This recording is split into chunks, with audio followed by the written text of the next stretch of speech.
제주형 기초자치단체 도입을 위해 제주도와 도의회, 민간단체들이 힘을 합치기로 했습니다.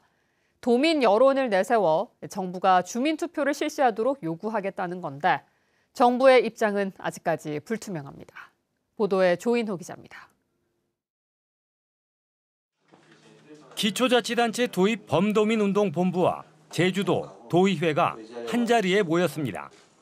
진보와 보수 진영 논리를 뛰어넘어 기초자치단체 도입을 위해 힘을 합치겠다는 것입니다. 30여 년 NGO 단체 활동하다가 이렇게 각계각층에서 모인 하나의 화두 가지고 사례는 처음 봅니다.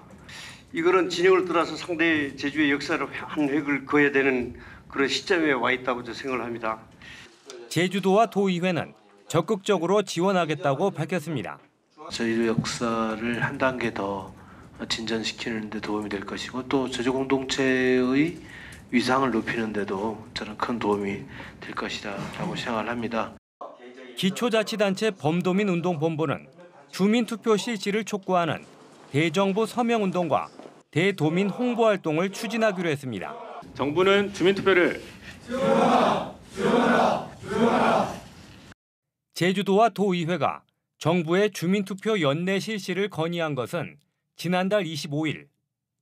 이상민 행정안전부 장관은 신속히 검토하겠다고 밝혔지만 아직까지 뚜렷한 입장을 내놓지 않고 있습니다. 반면 이상민 장관은 대구와 경북의 통합 논의는 정부가 구상하는 행정체제 개편 방향에 부합한다며 범정부 차원의 지원을 약속했습니다. 수도권에 상응하는 수준의 광역 경제권을 형성함으로써 대구 경북은 하나가 되어 더욱 강해질 것입니다.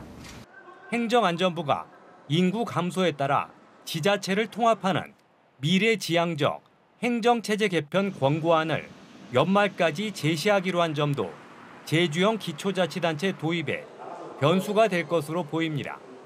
MBC 뉴스 조현우입니다.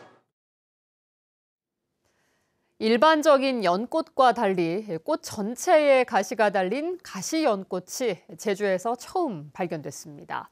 제주에는 없던 멸종위기 야생식물이라 유입 경로에 관심이 모아집니다. 이소현 기자입니다. 축구 경기장 면적보다 넓은 저류지. 온통 초록잎들로 뒤덮여 물이 보이지 않습니다. 원형 지름이 1m가 넘는 잎은 악어 등처럼 뾰족뾰족합니다.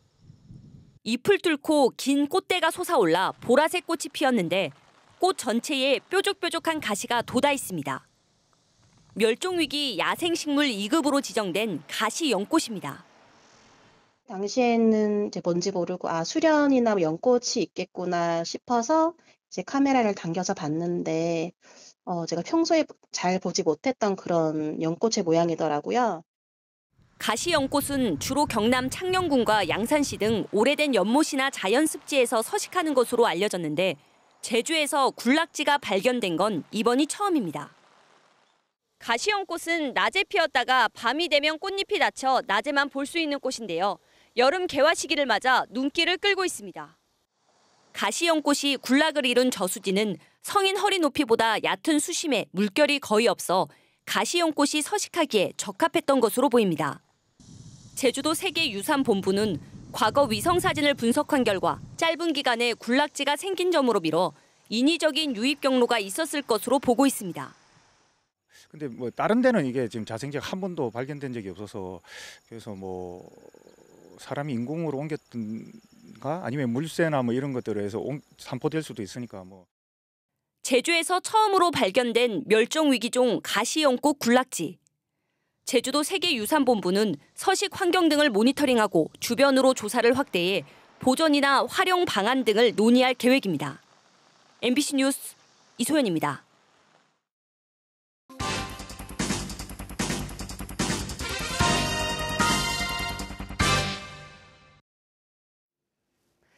제주의 대규모 관광 개발은 2010년대 이전에는 국내 자본이, 그 이후에는 중국 자본이 주도했는데요. 대규모 관광 개발이 긍정적인 영향을 끼친 측면도 있지만 지나치게 외부 자본에 의존한 결과 제주 경제 전반에 심각한 부작용도 생겼습니다. 송원일 기자가 보도합니다. 경관이 빼어난 서귀포시 바닷가에 조성된 삼매봉 밸리 유원지. 11만 제곱미터 부지에 온천과 호텔, 콘도를 개발했습니다. 총 사업비는 3,362억 원으로 중국 자본이 투자했습니다. 2010년대 이전에는 국내 자본이 대규모 관광 개발을 주도했지만 2010년대 중반부터는 중국 자본 투자가 빠르게 늘었습니다. 대규모 관광 개발 사업장 38곳 가운데 중국 자본이 투자한 사업장은 모두 10곳. 전체 사업 부지 3,198만 제곱미터 가운데 중국 자본이 개발하는 면적은 28%인 895만 제곱미터. 전체 사업비 17조 2,700억 원 가운데 중국 자본 투자 규모는 7조 500억 원으로 41%를 차지합니다. 중국 자본이 유입되면서 제주로 들어오는 외국인 직접 투자도 급증했습니다. 2000년대 중반까지 1,000만 달러를 밑돌다 2013년부터 급증하기 시작해 2014년 5억 5,400만 달러, 우리 돈 7,400억 원을 돌파했습니다. 2016년과 17년에는 9억 달러, 우리 돈 1조 2천억 원을 넘어 사상 최고 수준을 기록한 뒤 2020년까지 3억 달러 선을 유지했습니다. 2013년부터 8년 동안 43억 5,700만 달러, 우리 돈 5조 8천억 원 넘는 자금이 제주로 몰렸습니다. 제주 지역 땅값은 가파르게 상승했습니다. 지가지수 분석 결과 전국 평균과 비슷하게 유지되던 제주의 지가지수는 외국인 투자가 급증한 2014년부터 차이가 벌어졌습니다. 2018년에는 격차가 최대로 커졌고 제주의 부동산 시장은 심각한 과열 현상을 보였습니다. 가파른 지가 상승은 주택 가격과 임대료 급등으로 이어져 자산 불평등을 심화시키고 서민 경제에 어려움을 가중시켰습니다. 토지의 가격이 비싸다라는 것은 지역 주민에 대한 임대료라든지 상가에 대한 임대료가 올라가는 효과가 있기 때문에 긍정적인 효과보다는 부정적인 효과가 더 많다라고 볼 수도 있죠. 더 심각한 문제는 제주에서 발생한 소득이 다른 지역으로 급격하게 빠져나간 것입니다. 지역의 소득이 외부로 유출되는 정도를 가늠하는 통계 항목을 분석한 결과 국제자유도시 개발이 본격 추진된 2002년 이전에는 다른 지역에서 소득이 유입됐으나 2003년 1,389억 원을 시작으로 계속 소득이 유출됐습니다. 2009년에는 처음으로 5천억 원을 넘었고 2016년에는 사상 최대인 5,813억 원이 유출되는 등 20년 동안 3조 9천억 원의 소득이 제주 밖으로 빠져나갔습니다. 외부 자본을 유치해 대규모 개발을 추진한 결과 개발 이익이 제주도 안에서 재투자되지 않고 다른 지역으로 빠져나가면서 지역 경제 발전을 오히려 가로막고 있습니다. 그 소득이 다시 지역 내에 다시 투자가 되거나 어떤 특정 사업에 대해서 또 이제 그 투자 이익이 다시 소비가 되는 것이죠. 이렇게 선순환이 계속 일어나는데 이게 한 번에 빠져나가 버리면 그 효과가 없어지게 되는 거죠. 과거 제주가 가난했던 시절에는 외부 자본을 유치해 개발할 필요가 있었습니다. 그러나 50년 넘게 외부 자본에 의존하는 대규모 개발 정책이 지속되면서 심각한 부작용이 나타나고 있습니다. 근본적인 재검토와 새로운 대안 모색이 시급한 과제로 떠올랐습니다. MBC 뉴스 송원일입니다.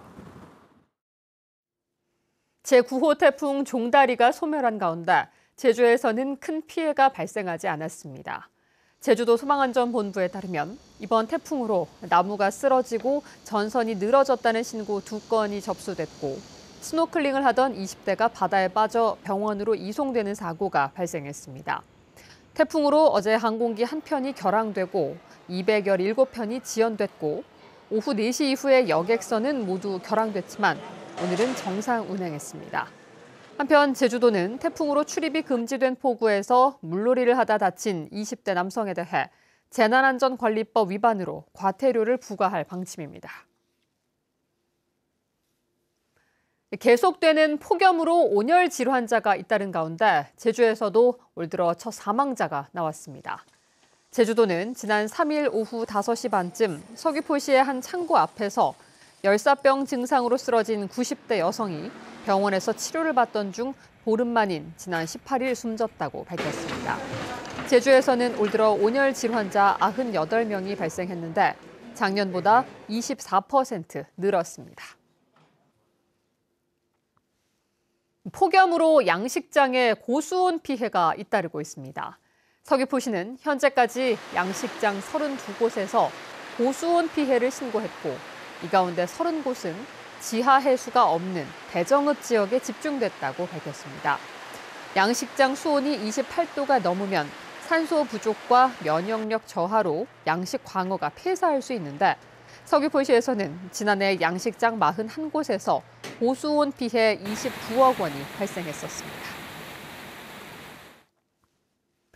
김완근 제주시장이 해안가 다이빙 사고가 지속적으로 발생해 안타깝다며 안전 사각지대가 생기지 않도록 철저한 관리 체계를 확립하라고 지시했습니다. 김 시장은 간부회의에서 원령포구와 삼양 새또리물 등 관리 주체가 명확하지 않은 일부 구역은 사고 위험에 노출돼 있다며 조속히 관리부서를 지정하고 안전요원을 배치하라고 지시했습니다. 뉴스데스크 제주였습니다. 시청해주신 여러분 고맙습니다.